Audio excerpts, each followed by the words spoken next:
भाई खानदानी मनीष सुनीता का हस्बैंड तो बहुत बड़ा सुपरस्टार निकला।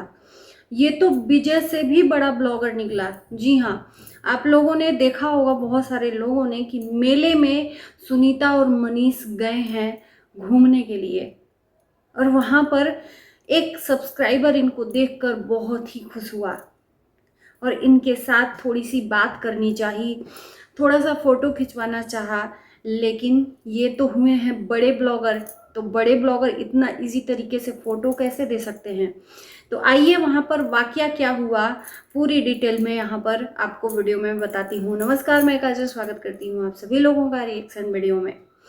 जैसा कि आप लोग समझ ही सकते हो कि ये फेंकने के मामले में बहुत ज़्यादा सुपरस्टार हैं, और इनके साथ साथ इनकी जो पत्नी है सुनीता, ये भी बहुत बड़ी फेंकू है ना। मनीष के बारे में शादी के पहले से लेकर और शादी के बाद तक मनीषा ने क्या कुछ फेंका आप लोगों ने देखा ही है, उसमें हमें कुछ बोलने की ज़रूरत नहीं है। बहुत सारी डिग्रियां लेकर बैठा है मनीष, बहुत सारी टेक्निकल नॉलेज भी है, और दुनिया का ज्ञान मनीष के पास है। ससुराल वाले हाई प्रोफाइल सोसाइटी से बिलोंग करते हैं। ससुराल वाले जो हैं माताश्री पिताश्री सारे लोग जॉब करते हैं, उसमें मैं डाउट नहीं करूँगी। रियल है कि जॉब करते हैं, छोटा हो या बड़ा हो, उसमें इन लोगों की कोई गलती नहीं। गलती इन लोगों की है जो उस माता पिता को इन्होंने बढ़ा चढ़ा कर दिखाने की कोशिश की, है ना। और उसके बाद से कहते हैं कि जब भी आओ, आप कहीं भी जाओ, first impression and last impression. First he impression जो होता है ना, जब तक आप रहते हो उस प्लेटफॉर्म पे, वो लास्ट तक रहता है। बनावटी चेहरा लेकर आओगे तो वो ज़्यादा दिन तक नहीं चलता है। तो सुनीता ने एक बनावटी चेहरा और एक काल्पनिक पात्र अपने ससुराल वालों को दिखाया जो कि रियल नहीं था। मनीष बहुत सारी डिग्रियां लेकर उस डिग्रियों को खेत में गड्ढा खोदकर और डाल दिया, और उस गड्ढे को भरकर उसमें बहुत सारा अनाज उग जाता है, बहुत सारा आलू उग जाता है। ये तो वही वाला हाल हुआ कि जैसे कि राहुल गांधी को लोग पप्पू कहते हैं कि आलू से वो सोना निकालता है, उसी तरह से मनीष भी है ना। ये डिग्री से खाद पानी और फसल उगाता है। जी हाँ, जो डिग्रियां बहुत सारी लेकर बैठा था वो खेत में गड्ढे खोद कर उसमें डाल दिया है, उससे अनाज बहुत सारा उत्पन्न होता है और किसानी खेती करता है। ये बहुत बड़ी बात है भाई, जब बंदा ज़मीन से जुड़ा हुआ है, हल चलाता है, खेती किसानी करता है, फसल उगाता है, जो फसल उगी रहती है उसको मार्केट में ले जाता है, बेचता है। अब आप लोग कहोगे कि इसमें निंदा की क्या बात है। बिल्कुल निंदा की बात नहीं है। जो लोग ज़मीन से जुड़े होते हैं, जो लोग किसान होते हैं, हमारे देश का एक स्तंभ होते हैं। किसान ही हैं जो पूरे देश की जनता को भर पेट भोजन देते हैं। अगर किसान किसानी करना छोड़ दे तो शायद इस दुनिया में इंसान जीवित नहीं रहेगा, है ना। लेकिन रियलिटी के साथ आप किसान हो, किसान बताओ ना, उसमें शर्मिंदगी की क्या बात है। किसान तो बहुत बड़ी एक उपाधि है। कहते हैं कि किसान, प्राउड किसान के ऊपर करना चाहिए कि कितना स्ट्रगल करके, कितना मेहनत करके धरती से सोना उगाता है, अनाज उगाता है, तब जाकर हमारे पेट तक पहुंचता है।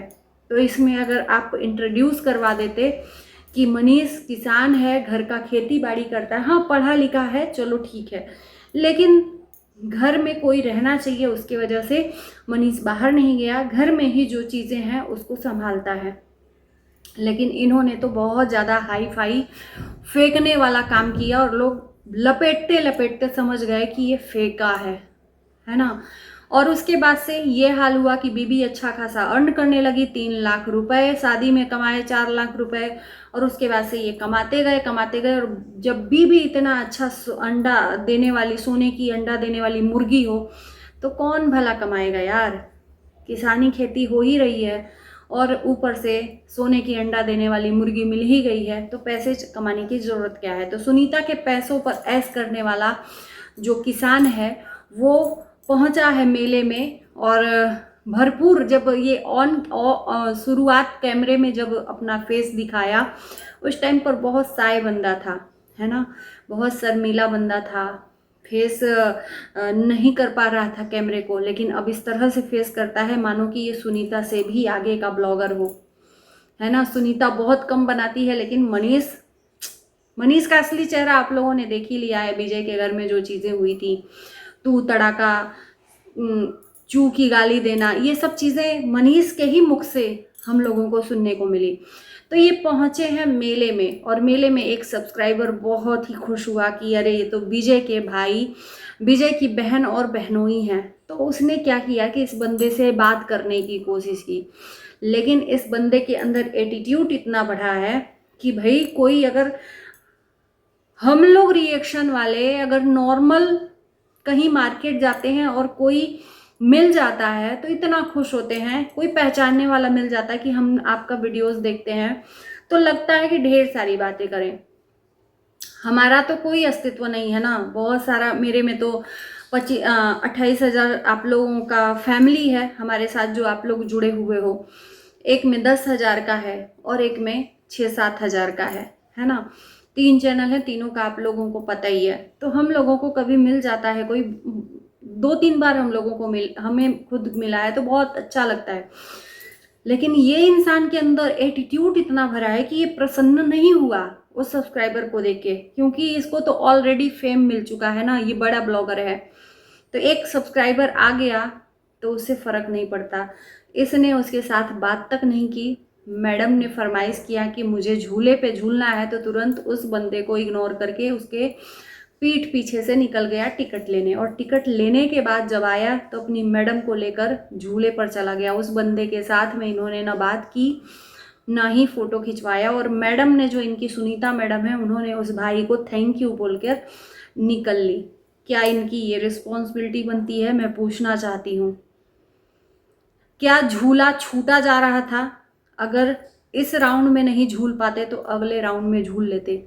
लेकिन कहते हैं कि सब्सक्राइबर आपको एक ऊंचाई पर ले जाने वाले वो दर्शक हैं जो आपको देखते हैं और देखकर प्रसन्न होते हैं कहीं, और वो बंदा बड़े खुशी के साथ इनके पास आया वो बात करने। लेकिन इन्होंने बस एक छोटा सा स्माइल दिया और इनको रत्ती भर भी फर्क नहीं पड़ा कि उसकी बेइज्जती कैसे हम कर रहे हैं। उस बंदे को भी मतलब बेइज्जती महसूस हुई हो, कहाँ पे मैं चला गया, किनके पास। ये तो खुद ही नीच लोग हैं और खुद ही पहले से नीच पर उतर आए हैं, जो अपनी फैमिली को ही नीचा दिखाने की कोशिश करते हैं। उनके साथ हमने कैसे बात कर लिया। तो मैं बोलूँगी उन दर्शकों से, उन सब्सक्राइबरों से कि यार, आपका आत्मसम्मान से बढ़कर कुछ भी नहीं है। अगर किसी ब्लॉगर को देखो ना, तो सबसे पहले आप अपने आत्मसम्मान को देखो। क्या आपके आत्मसम्मान से बढ़कर वो ब्लॉगर है कि आप जाते हो बात करने और फोटो खिंचवाने, और वो आपकी बेइज्जती करके आपके पीठ पीछे चला जाता है और आपको बहुत बड़ा फ़र्क पड़ता है, लेकिन उनको रत्ती भर भी फ़र्क नहीं पड़ता। तो सबसे पहले मैं कहूँगी, चाहे वो कोई भी हो, आत्मसम्मान बचाकर अपनी कहीं पर भी जाया करिए, किसी से भी मिला जुला करिए। ये ब्लॉगर अपनी फ़ायदे के लिए कुछ भी करते हैं, आपका फ़ायदा नहीं देखेंगे। ये नहीं देखेंगे कि ये मेरा सब्सक्राइबर है, इन्होंने मुझे एक फैमिली ज़्यादा बढ़ाया है, तो एक बार मेरी ये रिस्पॉन्सिबिलिटी बनती है कि मैं उसके साथ बात कर लूँ। लेकिन इस बंदे ने बात तक नहीं की, टिकट कटवाया और छोटा सा थैंक यू बोलकर निकल लिया। बहुत बड़ी बात है अगर आपको सब्सक्राइबर आपके मिलने आते हैं, लेकिन बड़ा ब्लॉगर बन गया है तो इनका जनाब का तेवर तो देखो, तेवर तो देखो। एक कहते हैं ना कि मेढक जब कुएं में रहता है तो लगता है कि उसको वही पूरा दुनिया है, लेकिन जब कुएं से बाहर निकलता है और बड़ी सी दुनिया देखता है तो लगता है अरे मैं तो बहुत गलत फहमी में था। तो उसी तरह से ये कुएं के मेढक थे, अभी निकलकर आसमान में उड़ना चाहे हैं और इतना उड़ रहे हैं कि उड़ते उड़ते नीचे देखने वालों को ये भूल चुके हैं, नीचे रहने वालों को भूल चुके हैं। ये नहीं जानते कि आसमान से नीचे टपक कर ये नीचे आएंगे ही। ये अस्तित्व चंद दिन का है। यहाँ पर लोगों को मिट्टी में नस्ता नाबूद मिलते हुए देरी नहीं लगता। थोड़ा सा मेरा उर्दू हो सकता है टेढ़ा मेढ़ा हो, मैंने कोशिश की है, उसे क्षमा करना भाई। तो ये इनकी असलियत है, ये है इनकी सच्चाई कि इन्होंने उस बेचारे सब्सक्राइबर की बेइज्जती करके झूले पर झूलने चले गए सुनीता को। सुनीता ने छोटा सा थैंक यू। धिक्कार है तुम लोगों पे, धिक्कार है। इतना तो विजय भी नहीं करता है जितना कि तुम लोग आगे निकल गए, विजय से भी बड़े बड़े बड़े ब्लॉगर बन गए हो। कहते हैं कि अहंकार कभी नहीं करना चाहिए, लेकिन इनको अहंकार आ गया है सो कॉल्ड बड़े ब्लॉगर को, सो कॉल्ड बड़े डिग्री वाले को। तो चलिए इस वीडियो को यहीं करते हैं एंड। उम्मीद है कि आपको अच्छा लगेगा और आप लोगों के कमेंट का हमें इंतज़ार रहेगा। Bye bye.